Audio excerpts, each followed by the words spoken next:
Mes parents m'ont lancé, tu ne seras jamais à la hauteur de ton frère. J'ai hurlé, alors demandez-lui de payer toutes les factures. Je ne donne plus un centime. Ma mère, feignant le choc, a soufflé, quel argent? Nous n'avons jamais rien reçu de toi. Mes parents m'ont lancé cette phrase, comme une gifle, tu ne seras jamais à la hauteur de ton frère. J'ai senti le sang me monter au visage. Je me suis levée, mes mains tremblaient, et j'ai hurlé, la voix brisée, alors demandez-lui de payer les factures. Mon souffle était court. Je n'en pouvais plus. Je ne donne plus un centime. Le silence est tombé, lourd, pesant. Ma mère, feignant le choc, a soufflé, ses yeux faussement innocents, quel argent? Nous n'avons jamais rien reçu de toi. Cette phrase, quel argent, a été la détonation qui a fait exploser des années de silence et de sacrifice. Mais avant de vous raconter en détail comment nous en sommes arrivés là, à ce point de non-retour, j'aimerais savoir d'où vous m'écoutez. Dites-moi dans les commentaires de quelle ville ou de quel pays vous regardez cette vidéo, et quelle heure il est chez vous. C'est une façon pour nous de nous connecter, car je sais que mon histoire, malheureusement, est loin d'être unique. Maintenant, revenons à ce dimanche. La journée avait pourtant commencé comme n'importe quel autre dimanche. En conduisant ma vieille Twingo sur les pentes de la Croix-Rousse, à Lyon, je sentais ce mélange familier d'appréhension et d'espoir filial. L'espoir, tenace et stupide, que cette fois, ce serait différent. Que cette fois, ils me verraient vraiment. L'appartement de mes parents était comme figé dans le temps. Les mêmes meubles en bois sombre, les mêmes photos jaunies sur le buffet. Des photos de nous, enfants. Bastien, souriant, brandissant une coupe de football. Moi, un peu en retrait, le regard sérieux. L'histoire de notre famille, racontée en images, avait toujours été la sienne. L'odeur du poulet rôti aux herbes de Provence, qui autrefois me réconfortait, me semblait aujourd'hui presque écœurante. J'étais arrivée en avance, comme toujours. Dans mes mains, une bonne bouteille de côte rôtie, choisie avec soin, et un framboisier que j'avais passé ma matinée à préparer, sachant que c'était le gâteau préféré de ma mère. À peine la porte passée, j'ai posé mes affaires, et sans même qu'on me le demande, j'ai commencé à mettre la table, à éplucher les dernières pommes de terre. Ma mère, Agnès, m'a gratifié d'un « Ah, te voilà enfin », sans même un regard pour le gâteau. Mon rôle était défini depuis longtemps, j'étais l'intendante, la petite main invisible qui assurait le bon déroulement des choses. Mon frère, Bastien, est arrivé avec 1 heure de retard, les mains dans les poches. Pas de bouteille, pas de dessert. Juste ce sourire arrogant qui semblait lui donner tous les droits. Désolé, j'étais en call avec des investisseurs de Singapour, a-t-il lancé, et aussitôt, les visages de mes parents se sont illuminés. Les questions ont fusé. Alors, cette start-up? Ça avance? Mon père, Hervé, le regardait avec une fierté débordante. Bastien se lança dans un monologue confus, un mélange de blockchain, disruption, levée de fonds. Du vent. Je le savais. Il n'y avait pas d'investisseurs, pas plus qu'il n'y avait de bureau.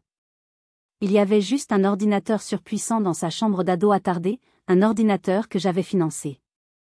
Pendant que je servais le gratin dauphinois, ma mère était au téléphone avec une voisine, sa voix portant dans tout l'appartement. Ah oui, la petite Éléonore, elle a sa situation, c'est stable, tu sais, technicienne dans un laboratoire, c'est bien. Mais le pauvre Bastien, lui, il se bat, il a une vision, ça demande des sacrifices, tu comprends. Chaque mot était une piqûre. Ma stabilité n'était pas présentée comme une réussite, mais comme une commodité. Une base logistique pour soutenir la vision de mon frère. Le repas s'est poursuivi, rythmé par les exploits imaginaires de Bastien. Puis, le moment est venu. Le moment où tout a volé en éclats. Mon père, après son 2e verre de vin, a posé ses couverts. Il m'a regardé, un petit sourire en coin, et a lancé la phrase. La phrase qui allait tout changer. Tu sais, Éléonore, tu ne seras jamais à la hauteur de ton frère. Lui, c'est un visionnaire. Le silence a duré 1 seconde. 1 seconde où j'ai vu le reflet de mon visage choqué dans la lame de mon couteau. Puis mon père a ri, un rire gras, satisfait de son effet. Bastien a ri aussi, un rire de supériorité. Et ma mère a gloussé, comme une poule. Ton père te taquine, ma chérie, a-t-elle dit, en me tapotant la main. Sa main était froide. Mais c'est vrai que tu devrais apprendre de son audace. Une femme n'a pas besoin d'être aussi ambitieuse. Un bon travail stable, c'est déjà très bien. Tu dois être un soutien pour ton frère. Un soutien. Un pilier. Un chéquier. Mon cerveau a cessé de fonctionner. Le monde s'est mis à tourner au ralenti. J'ai vu le sourire de Bastien, la fierté de mon père, l'approbation de ma mère. Et j'ai vu mes 28 années de vie défiler. Les sacrifices, les heures supplémentaires, les vacances annulées, les « non » que je me disais à moi-même pour pouvoir leur dire « oui » à eux. Tout ça pour ça. Pour être le soutien. L'ombre. J'ai senti une chaleur monter dans ma poitrine, une lave en fusion. C'était la rage. Une rage pure, distillée par des années d'injustice. C'est là que je me suis levée. La suite, vous la connaissez. Le déni choquant de ma mère.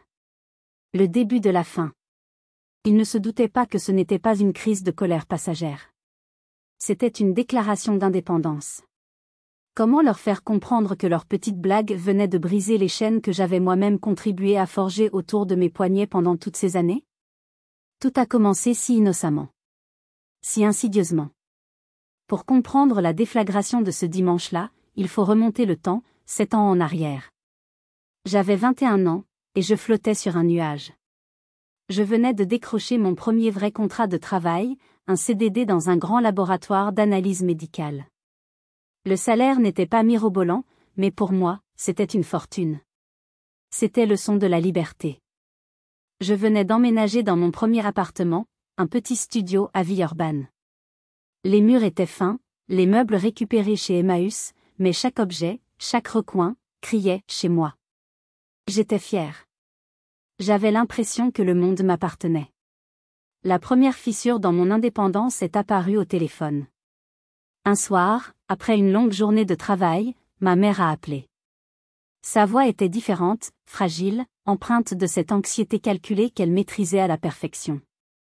Ma chérie, je suis tellement désolée de te déranger à cette heure. C'est juste que, la facture de gaz est arrivée, elle est plus élevée que prévu avec l'hiver. On est un peu juste ce mois-ci, tu comprends, avec les petites retraites qui se profilent. Elle a marqué une pause, laissant le silence faire son travail.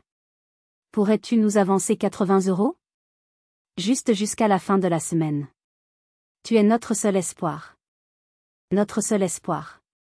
Ces mots ont frappé en plein mille. Moi, la petite Éléonore, j'étais leur espoir. Mon cœur s'est gonflé d'un sentiment de puissance et de responsabilité. Bien sûr que je pouvais les aider. C'était mon devoir, non? C'était la preuve que j'étais une adulte, une fille bien. J'ai fait le virement dans la minute, le cœur léger, persuadé d'avoir accompli un acte d'amour filial. La fin de la semaine est passée. Puis le mois. Personne n'a jamais reparlé de ces 80 €. Un mois plus tard, le téléphone a sonné de nouveau. Même heure, même voix angoissée. Cette fois, c'était pour l'assurance de la voiture. 120 €. On te rembourse dès que la paye de ton père tombe, promis. La paye est tombée, le virement, lui, n'est jamais parti dans l'autre sens. Et ainsi, la toile d'araignée s'est tissée, fil après fil, invisible mais incroyablement solide. L'exception est devenue la règle. Les demandes se sont transformées en attentes, puis en obligations tacites. Chaque « oui » de ma part rendait le prochain « non » encore plus impossible. La plus grande manipulation a été celle de mes rêves. J'avais été acceptée en master de biologie moléculaire. C'était la suite logique de mes études, ma passion. Mais quand j'en ai parlé à mes parents, leurs visages se sont fermés. Il n'y a pas eu de « non, ne le fais pas ». C'était bien plus subtil. Il y a eu des soupirs. Des phrases comme « 2 ans d'études en plus, c'est long. Et financièrement, ce sera difficile pour toi, et pour nous de ne pas pouvoir compter sur toi. » Un soir, ma mère m'a prise à part. « Bien sûr, ma chérie, fais ce qui te rend heureuse. C'est juste que ton père et moi, on ne rajeunit pas. On s'inquiète. » Le poison de la culpabilité. J'ai fini par refuser ma place à l'université, en me persuadant que c'était la décision la plus raisonnable. Leur soulagement à peine masqué aurait dû m'ouvrir les yeux. Au lieu de ça, je l'ai pris comme une preuve de leur amour, ils s'inquiétaient pour moi. La vérité, c'est qu'ils venaient de sécuriser leur source de revenus pour les 2 années à venir. Mes projets personnels étaient systématiquement sabotés par des urgences familiales. Ce fameux week-end à Amsterdam avec mes amis, j'en avais rêvé. J'avais économisé centime par centime. La semaine avant de partir, ma mère a appelé, en larmes. Le lave-vaisselle était en panne. Ce n'est rien, on fera la vaisselle à la main, a-t-elle sangloté. C'est juste que le dos de ton père le fait tellement souffrir, et moi, avec mon arthrose. Le message était clair. J'ai annulé mon voyage. J'ai payé le réparateur. Sur Instagram, je regardais les stories de mes amis, souriantes devant les canaux, avec un goût de cendre dans la bouche. Mais je me répétais en boucle, c'est ça, être une bonne fille. C'est ça, l'amour. Quel amour?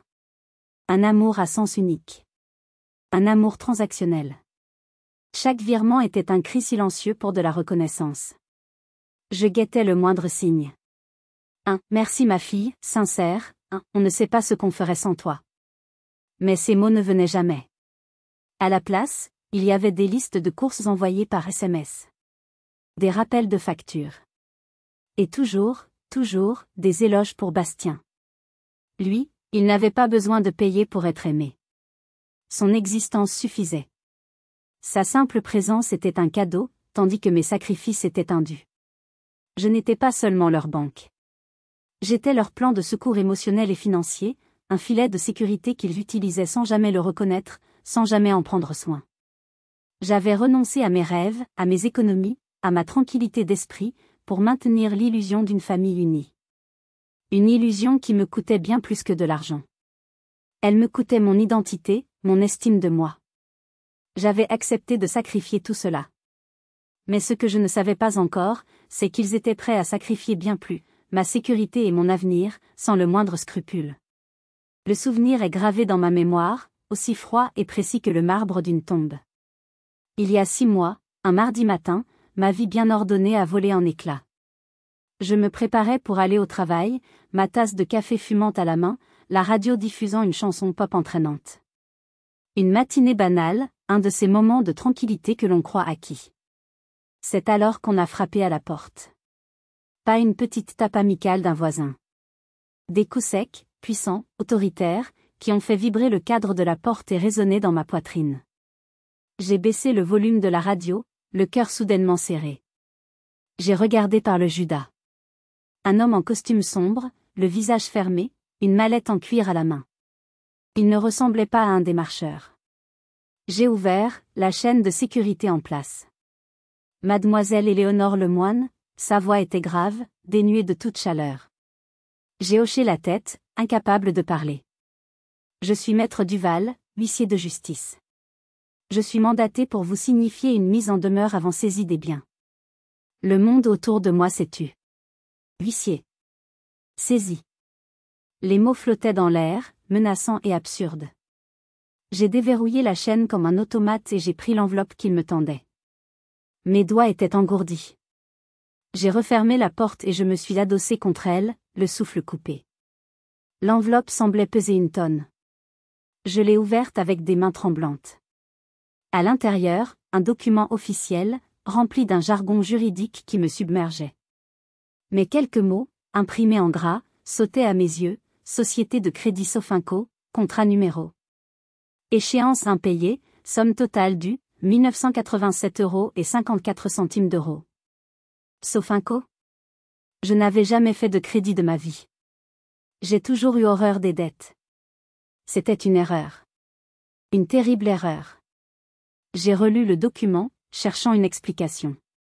Et là, je l'ai vu. La nature de l'achat: ordinateur de gaming et accessoires, modèle Alienware Aurora R13. Un ordinateur de gaming. L'image de mon frère, Bastien, affalé sur le canapé de mes parents, les yeux rivés sur son écran, m'est apparu instantanément. Le sang a quitté mon visage. Ce n'était pas une erreur. C'était un cauchemar.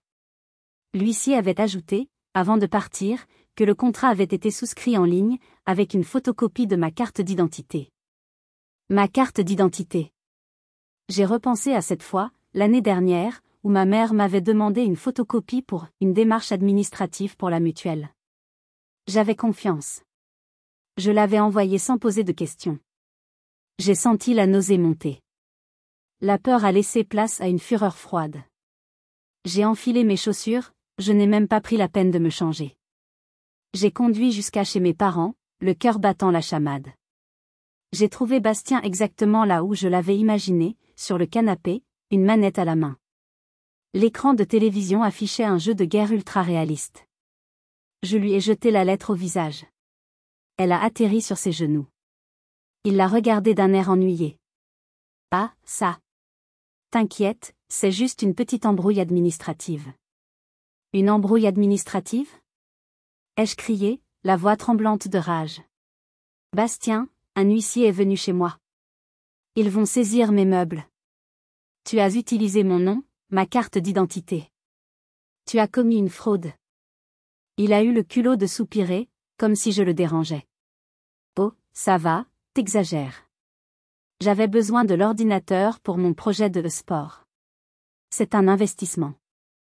Et puis, tu as un travail stable, toi, tu peux bien gérer ça, non? C'est ça, la famille, on s'entraide. Ma mère est sortie de la cuisine, attirée par le bruit, un torchon à la main. Son visage affichait une mine de reproche. Éléonore, baisse la voix. Tu es hystérique. Tu mets ton frère mal à l'aise. Il traverse une période difficile, il a besoin de notre soutien. Un peu de compassion. Ne sois pas si égoïste. Égoïste. Le mot. Leur arme favorite. J'étais la victime d'une usurpation d'identité, et j'étais l'égoïste. J'ai regardé ma mère, puis mon frère, et j'ai vu un mur. Un mur d'incompréhension et de déni. Ils ne voyaient pas le problème. Ou plutôt, ils refusaient de le voir. J'étais la solution à leur problème, pas une personne avec ses propres limites et ses propres droits. Pour protéger mon avenir, pour éviter un fichage à la Banque de France qui aurait ruiné mes chances d'obtenir un prêt un jour, j'ai dû agir. Ce soir-là, j'ai appelé mon amie la plus proche, Chloé, en sanglotant. Je lui ai tout raconté. La honte me brûlait la gorge, une honte si profonde que j'avais l'impression qu'elle allait m'étouffer. Elle n'a pas jugé. Elle m'a juste dit, combien il te faut. Le lendemain, je faisais un virement de près de 2000 € à une société de crédit pour une dette que je n'avais pas contractée. À ce moment précis de mon histoire, je dois m'arrêter et vous poser une question. Si vous aviez été à ma place, face à cette trahison, qu'auriez-vous fait? Auriez-vous porté plainte? Auriez-vous payé en silence? Comment auriez-vous réagi? Dites-le moi dans les commentaires. Parfois, le simple fait de lire que d'autres auraient ressenti la même colère, la même impuissance, peut faire un bien fou. Ce jour-là, en cliquant sur « Valider le virement », j'ai compris une chose terrible.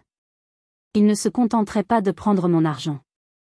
Ils étaient prêts à prendre mon nom, ma réputation, ma sécurité.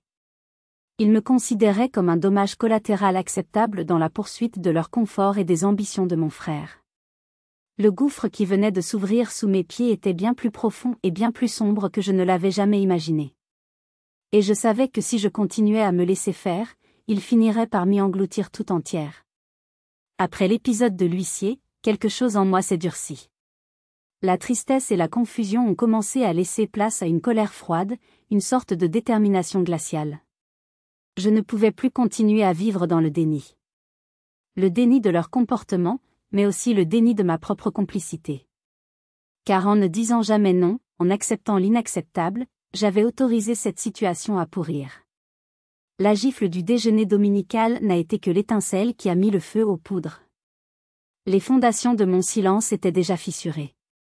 J'ai décidé d'arrêter de subir. J'ai décidé de comprendre.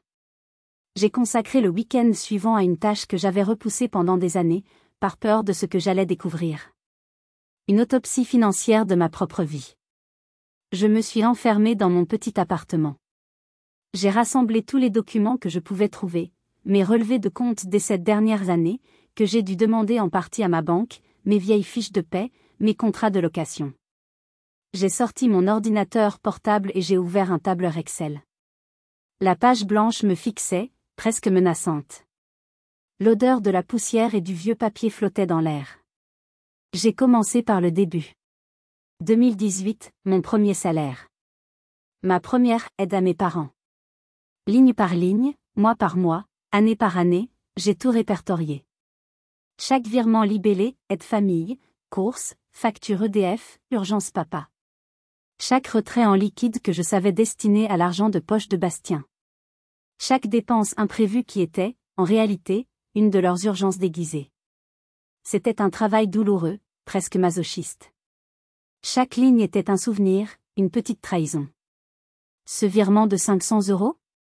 Ah oui, c'était pour le « voyage d'affaires » de Bastien à Paris, qui s'était révélé être un week-end romantique avec sa copine de l'époque, photo à l'appui sur Instagram. C'est 300 €?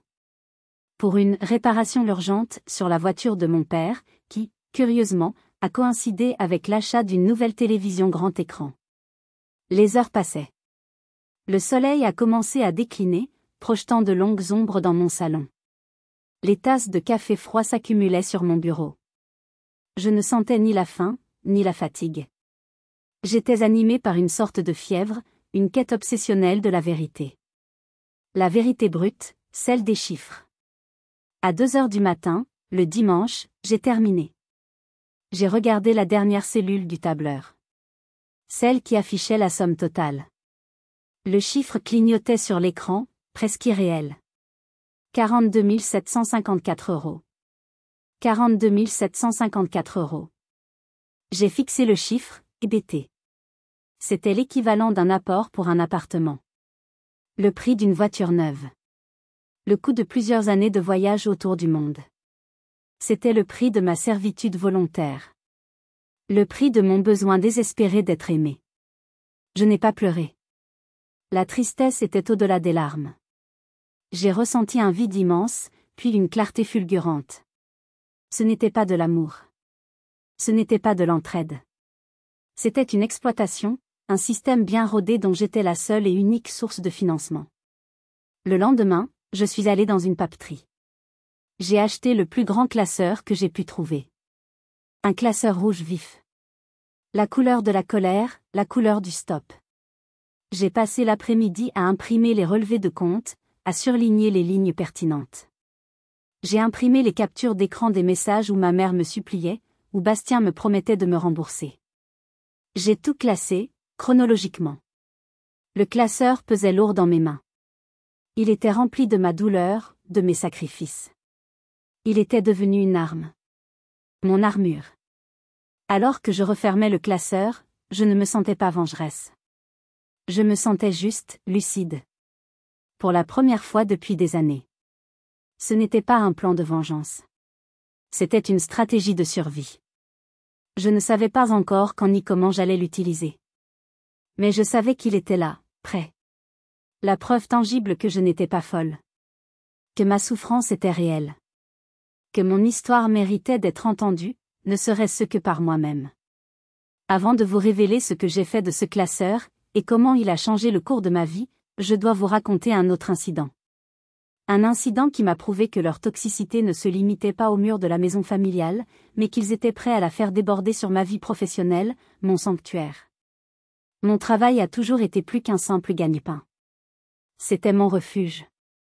Le laboratoire était un monde de logique, de précision, de protocoles clairs. Un monde où les résultats étaient basés sur des faits, pas sur des émotions manipulées. Mes collègues étaient devenus une seconde famille, une famille choisie, respectueuse. Ma chef de service, Madame Dubois, était une femme juste, exigeante mais bienveillante, qui avait rapidement reconnu mon implication et ma fiabilité. Cet endroit était ma bulle, la preuve que je pouvais réussir par moi-même, loin du chaos et des drames de ma famille. Ils allaient essayer de faire éclater cette bulle. Quelques jours après le déjeuner dominical, alors que la tension était encore palpable dans nos rares échanges par SMS, j'ai été convoqué dans le bureau de Madame Dubois. C'était inhabituel. Normalement, nos réunions étaient planifiées. J'ai senti un nœud se former dans mon estomac. Le visage de Madame Dubois était grave, ce qui a accentué mon anxiété. Elle m'a invité à m'asseoir. Éléonore, je vous ai fait venir car j'ai reçu un appel assez particulier à votre sujet ce matin. Mon cœur s'est mis à battre la chamade. Un appel? De qui? Une femme qui ne s'est pas clairement identifiée. Elle s'est présentée comme une ancienne voisine très inquiète. Elle m'a raconté une histoire assez alarmante. Que vous traversiez une période de grande instabilité émotionnelle. Que vous aviez des problèmes financiers, des dettes. Elle a même utilisé le terme « détresse psychologique ». Je suis restée bouche bée, le souffle coupé. Chaque mot était une gifle. Ancienne voisine? C'était un mensonge si grossier. La voix, le ton mielleux et faussement inquiet qu'elle me décrivait. Je n'avais aucun doute. C'était ma tante Monique, la sœur de ma mère, sa fidèle lieutenante. La stratégie était diabolique. Ils ne pouvaient plus me contrôler par la culpabilité, alors ils essayaient de me discréditer. De me faire passer pour folle, pour instable. De saper la confiance que mon employeur avait en moi. Si je perdais mon travail, je serais affaiblie, dépendante, et je reviendrais forcément dans leur giron. La panique a commencé à monter, mais la colère qui couvait en moi depuis des jours m'a donné une force inattendue. J'ai regardé Madame Dubois droit dans les yeux. Ma voix tremblait à peine. Madame Dubois, ce que je vais vous dire est très personnel, et je vous remercie de votre confiance en m'en parlant directement. Je lui ai tout raconté. Pas les détails financiers sordides, mais le contexte. Le favoritisme envers mon frère, la pression constante, la manipulation affective. Je lui ai expliqué que j'étais en train de mettre en place des limites saines, et que cet appel était, selon moi, une forme de représailles, une tentative de me déstabiliser. Je parlais vite, avec passion, j'avais peur qu'elle ne me croie pas, qu'elle voie en moi la personne instable que ma tante avait décrite. Quand j'ai eu fini, un long silence s'est installé. Madame Dubois me regardait, son visage indéchiffrable. J'ai cru que tout était fini. Qu'elle allait me dire de prendre quelques jours, de me reposer. Ce qui, dans le langage de l'entreprise, n'est jamais bon signe. Finalement, elle a pris une profonde inspiration. Éléonore, a-t-elle commencé d'une voix douce. Je suis votre manager depuis 4 ans. Je connais votre travail. Je connais votre sérieux, votre rigueur, votre professionnalisme. Vous êtes l'une des techniciennes les plus fiables de mon équipe. Elle a marqué une pause. Et je connais aussi les drames familiaux. L'appel de cette personne était inapproprié et malveillant. Il ne sera pas consigné dans votre dossier. Considérez qu'il n'a jamais eu lieu. Cependant, elle s'est penchée en avant. Protégez-vous. Ce genre de situation peut être destructeur. Si vous avez besoin d'aménager votre temps de travail ou de parler, ma porte est ouverte. Je suis sortie de son bureau les jambes flageolantes. Un immense sentiment de soulagement m'a envahi, suivi de près par une fureur renouvelée. J'avais eu de la chance. J'avais eu la chance de tomber sur une personne intelligente et humaine. Mais et si ça n'avait pas été le cas? Ils avaient délibérément essayé de détruire ma carrière, mon unique source d'indépendance. Ils avaient franchi une ligne rouge. Ce soir-là, en rentrant chez moi, j'ai regardé le classeur rouge posé sur ma table. Il n'était plus seulement un recueil de preuves. Il était devenu mon seul allié. Ils avaient porté la guerre sur mon territoire, dans mon sanctuaire. La question n'était plus de savoir si j'allais me défendre, mais comment. Ils avaient sous-estimé ma résilience. Ils avaient sous-estimé ma colère. Et je savais maintenant que je ne pouvais plus me permettre d'attendre. La confrontation était inévitable. L'appel est arrivé le jeudi soir. C'était ma mère. Sa voix était redevenue douce, presque sirupeuse. Le genre de voix qu'elle utilisait quand elle voulait quelque chose. Ma chérie, j'ai beaucoup réfléchi. La tension entre nous est terrible. Il faut qu'on crève l'abcès. On organise une grande réunion de famille dimanche, juste nous 4. Pour mettre les choses à plat et parler d'un plan pour l'avenir, pour qu'on soit tous solidaires. Un plan pour l'avenir. Je connaissais son langage. Cela signifiait un plan pour formaliser ma contribution financière. Il voulait officialiser ma servitude. J'ai senti une boule de glace se former dans mon ventre, mais ma voix est restée calme. D'accord. Je serai là. Le dimanche est arrivé, lourd et gris, comme le ciel de Lyon en automne. J'ai passé la matinée à me préparer, non pas physiquement, mais mentalement. J'ai relu des pages de mon classeur rouge, non pas pour nourrir ma colère, mais pour ancrer la vérité dans mon esprit, pour me protéger contre le gazouillis de leurs manipulations à venir. Je n'ai pas préparé de gâteau. Je n'ai pas acheté de vin. Je suis parti de chez moi avec mon sac à main, dans lequel le classeur rouge pesait comme une brique. Quand je suis arrivé, l'atmosphère était étrangement solennelle. Ils étaient tous les trois assis autour de la table de la salle à manger. Mon père, Hervé, à sa place habituelle, tapotant nerveusement une calculatrice. Ma mère, Agnès, avec un carnet et un stylo, l'air d'une directrice financière. Et Bastien, avachi sur sa chaise, consultant son téléphone, l'air profondément ennuyé. On aurait dit un tribunal. J'étais l'accusé. Ah, te voilà, a dit ma mère sans lever les yeux de son carnet. Assieds-toi. On commençait justement. Je suis resté debout. Avant de commencer quoi que ce soit, je pense qu'on doit parler d'autre chose. Mon père a levé les yeux, agacé. Éléonore, ne commence pas. On est là pour trouver des solutions, pas pour remuer le passé. Justement, ai-je répondu, ma voix plus ferme que je ne l'aurais cru. La solution pour l'avenir se trouve dans le passé. J'ai sorti le classeur rouge de mon sac et je l'ai posé sur la table. Le bruit sec du plastique sur le bois a fait sursauter ma mère. Un clac qui a brisé le silence. Qu'est-ce que c'est que ça, a-t-elle demandé, les sourcils froncés. C'est le passé, ai-je dit. C'est la comptabilité de mon amour pour vous. C'est le relevé détaillé de cette année de coups de main, point. Ma mère a ri, un rire nerveux, méprisant. Tu es ridicule. Tu as gardé des reçus? Pourquoi? Les quelques fois où tu nous as aidés? Et c'est là qu'elle a prononcé la phrase. La même phrase que le dimanche précédent. La phrase qui niait mon existence même, mes sacrifices. Quel argent? Nous n'avons jamais rien reçu de toi. Cette fois, je ne me suis pas effondrée. J'étais prête. J'ai ouvert le classeur à la première page. Et j'ai commencé à lire. D'une voix forte et claire, qui ne tremblait pas. 14 janvier 2018. 80 €. Virement libellé, aide facture gaz. Message de maman, tu es notre seul espoir, point. 10 mars 2018. 120 €.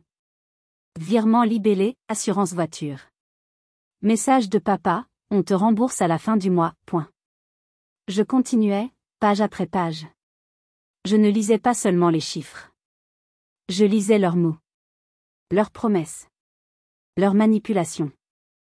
15 mars 2020. 200 €. Retrait en liquide. Pour le stage de pilotage de drone de Bastien, soi-disant pour sa carrière. 1er mai 2021. 350 €. Virement libellé, réparation chauffe-eau. Le même mois où vous avez posté des photos de votre week-end à la mer. Le visage de ma mère passait du déni à la stupeur, puis à la fureur contenue. Mon père avait arrêté de tapoter sa calculatrice. Il me fixait, la bouche entr'ouverte. Bastien avait enfin levé les yeux de son téléphone. Son visage était rouge de colère. J'ai tourné une autre page. 24 décembre 2022. 250 €. Pour le cadeau de Noël de maman de la part de papa, parce qu'il était un peu juste, point. J'ai levé les yeux du classeur. Le silence dans la pièce était total, assourdissant. Il n'y avait plus de sourire narquois, plus de mépris. Juste le choc. La vérité, crue et détaillée, était là, sur la table, entre nous. Incontestable. Alors, je vous pose la question à nouveau, ai-je dit, ma voix résonnant dans le silence. De quel argent parlons-nous? Le mur de leur déni venait de se fissurer. Mais je ne savais pas encore que sous les décombres se cachait une vérité encore plus laide, une trahison au sein de la trahison, qui allait être révélée par la personne la moins attendue. Si vous êtes arrivé jusqu'ici, laissez un commentaire pour nous dire ce que vous auriez fait à la place d'OP. Vous pouvez aussi écrire simplement le chiffre 1 pour montrer que vous suivez encore. Et dites-nous, vous regardez cette histoire depuis quelle région ou quel pays? Le silence qui a suivi ma question était électrique. C'était le calme avant la tempête. Mon père me regardait avec une expression de confusion, comme s'il découvrait pour la première fois l'ampleur du système. Ma mère, elle, avait le visage fermé, ses yeux lançaient des éclairs. Mais c'est Bastien qui a explosé le premier. Il s'est levé d'un bond, faisant basculer sa chaise. Mais c'est pas vrai! Tu as tout noté? Tout. Tu es complètement folle. C'est ça ta reconnaissance? Après tout ce qu'on a fait pour toi. Tout ce que vous avez fait pour moi, ai-je répliqué, la glace dans ma voix le faisant taire un instant. Ou tout ce que j'ai fait pour vous. La panique a commencé à le gagner. Il s'est tourné vers ma mère, comme un enfant cherchant de l'aide. Et dans sa panique, il a commis l'erreur fatale. Il a révélé la vérité. Maman, je te l'avais dit que c'était une mauvaise idée.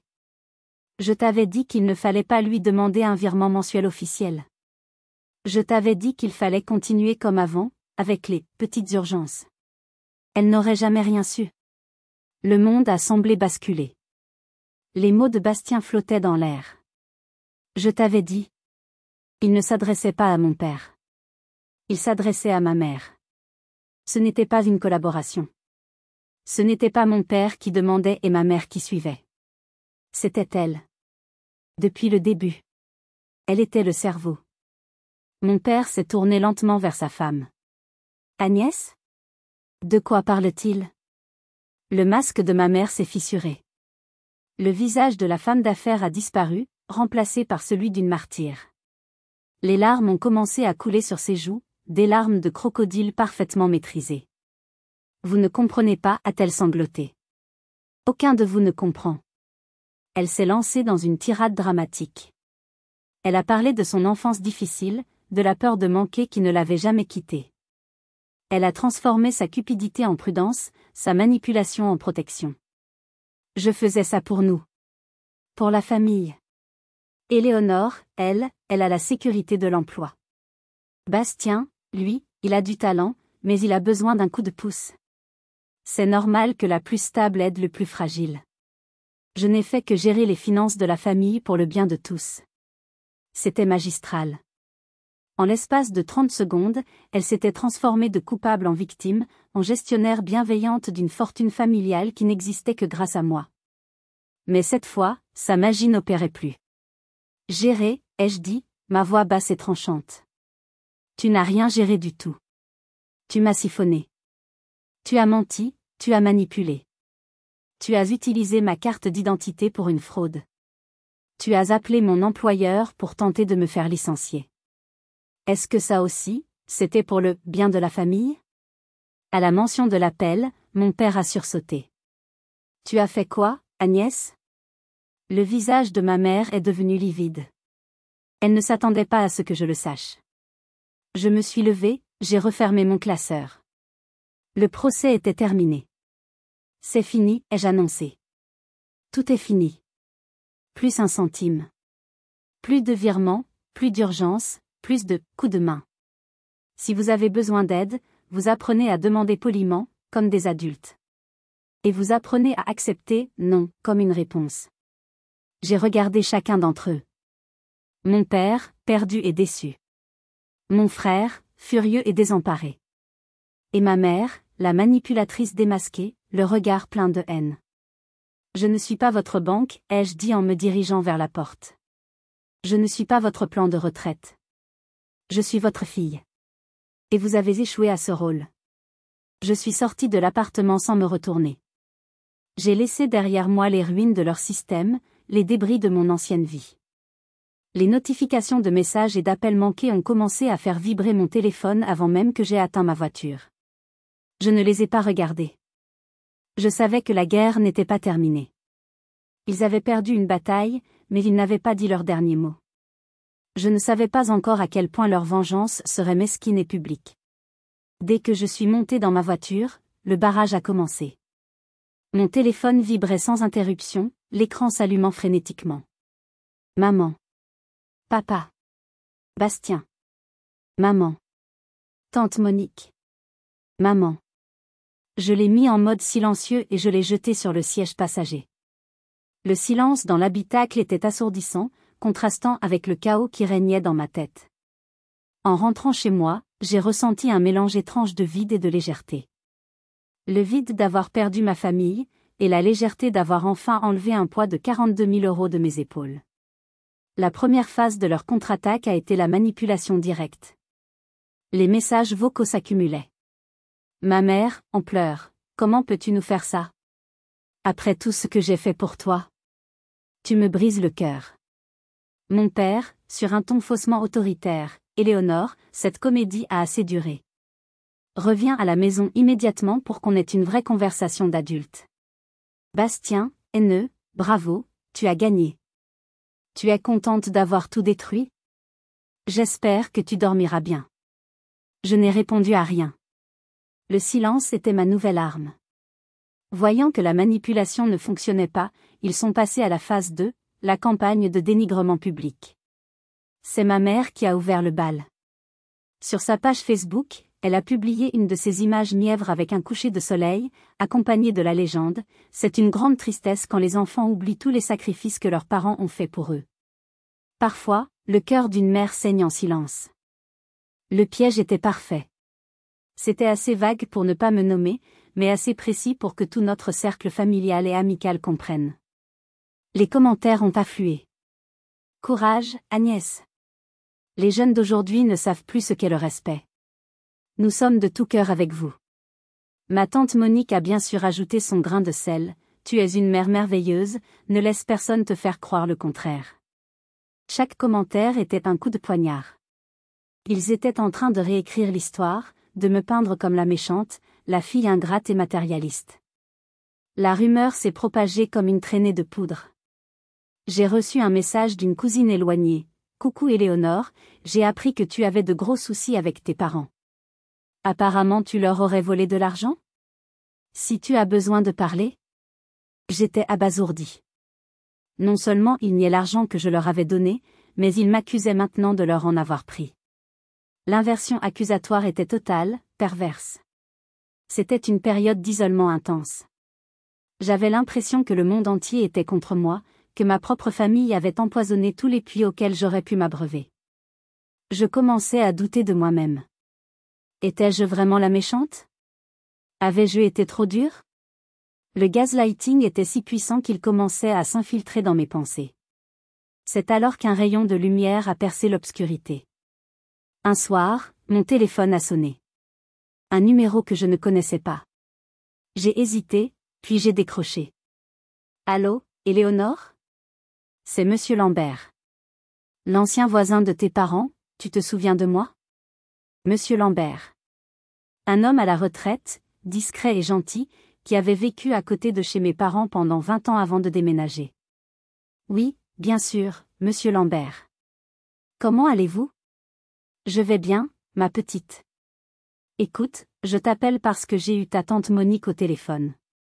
Elle m'a raconté une histoire à dormir debout. Que tu avais abandonné tes parents, que tu étais devenue une égoïste. Il a marqué une pause. Je voulais juste te dire que je n'ai pas cru un mot de ce qu'elle m'a dit.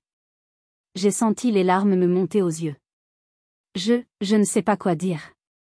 N'ai rien à dire, a-t-il continué d'une voix douce. Je vous ai vu grandir, toi et ton frère.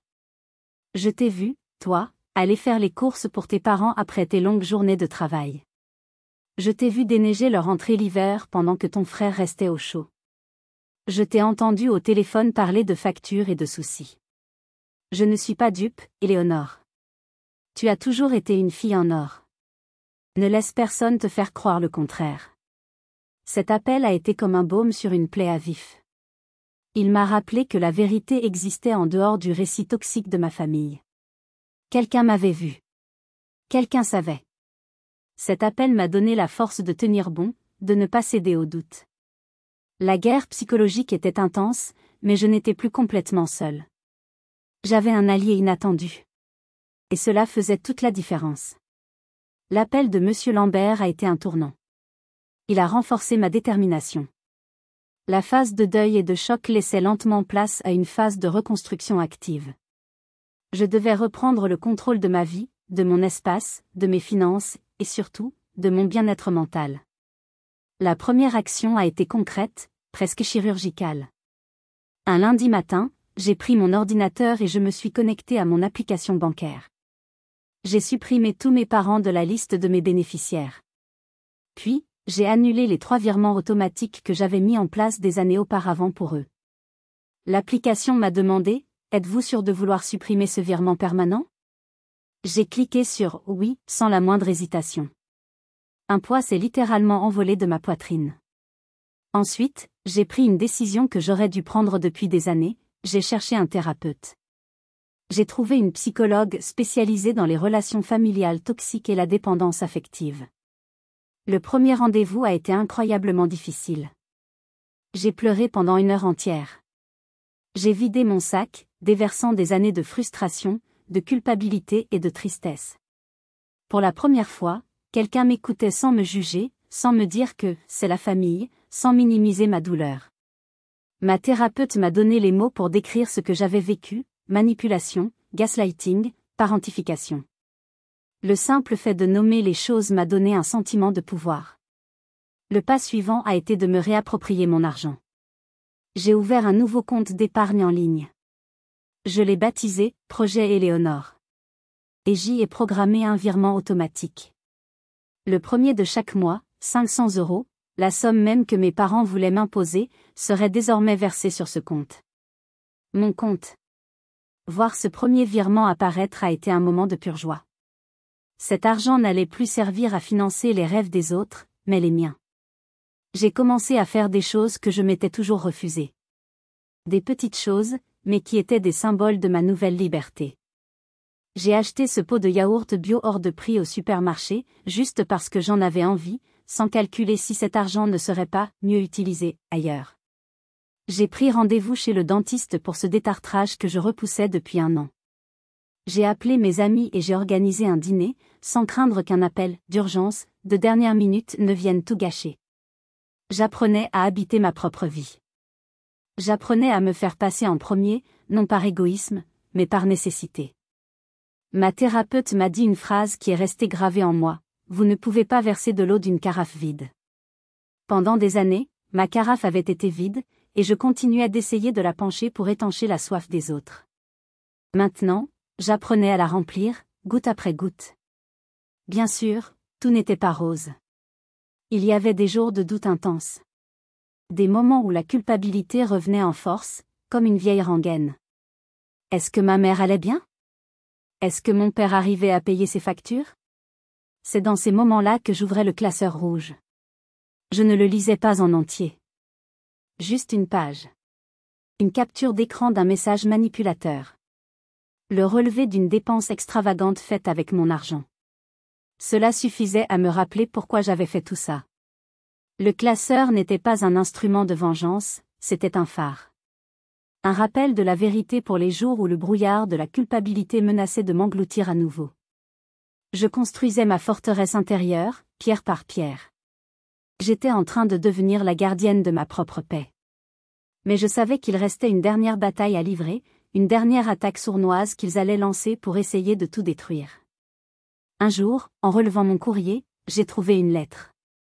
L'entête ne venait pas de ma famille. C'était bien pire. C'était le dernier test de ma nouvelle résilience. La lettre était sobre, officielle.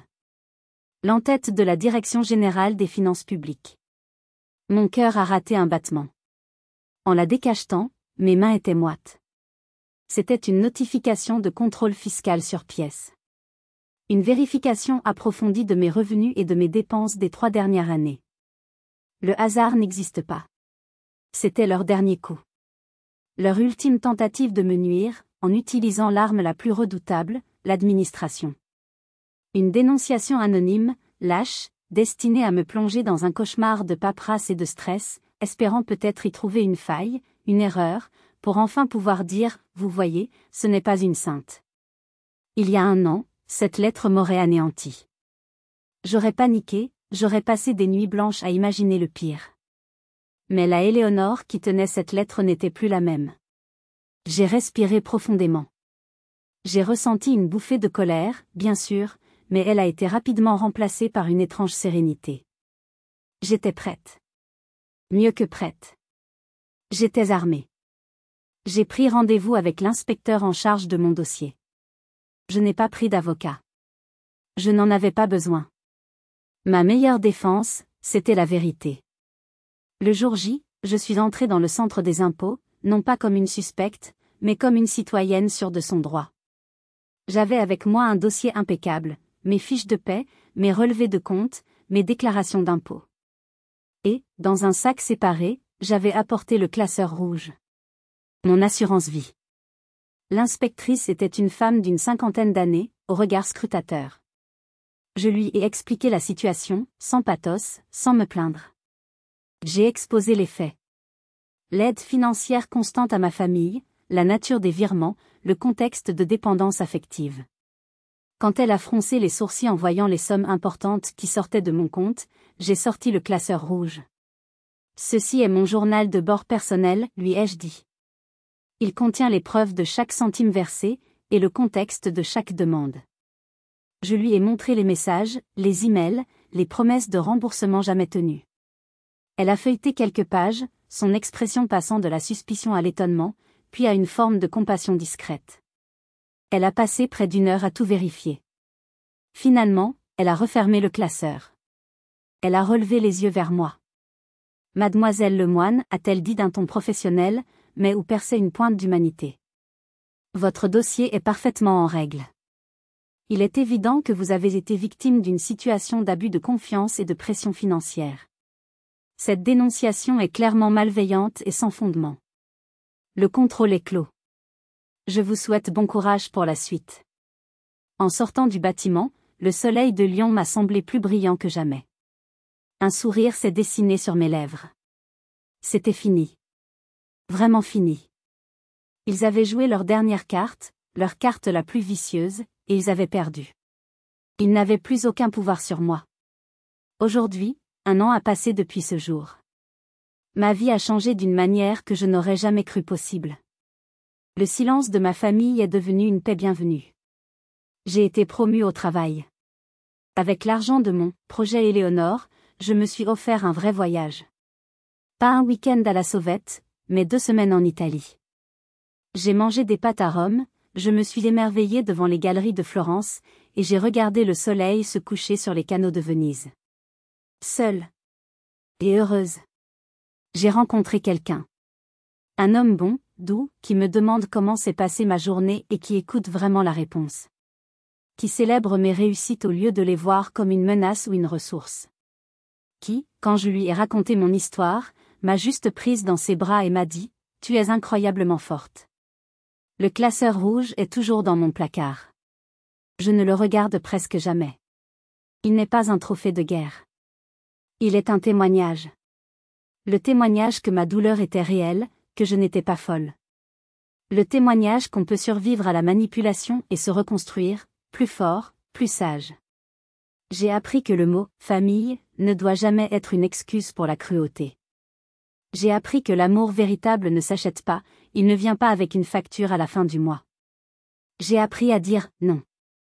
Un « non » simple, sans justification, sans culpabilité. Et c'est le plus beau cadeau que je me sois jamais fait. Mon histoire a une fin, mais je sais que beaucoup d'entre vous sont peut-être en plein milieu de la leur. Alors, je vous le demande, partagez votre expérience dans les commentaires. Avez-vous déjà dû poser une limite douloureuse pour vous protéger? Comment avez-vous trouvé la force de le faire? Lisons-nous les uns les autres, soutenons-nous. Vous n'êtes pas seul. Et si cette histoire a résonné en vous, si elle vous a touché, s'il vous plaît, laissez un pouce bleu, abonnez-vous à la chaîne pour ne pas manquer les prochaines, et partagez-la. Peut-être qu'elle atteindra quelqu'un qui a désespérément besoin d'entendre qu'il a le droit de choisir sa propre paix. Merci infiniment de m'avoir écouté.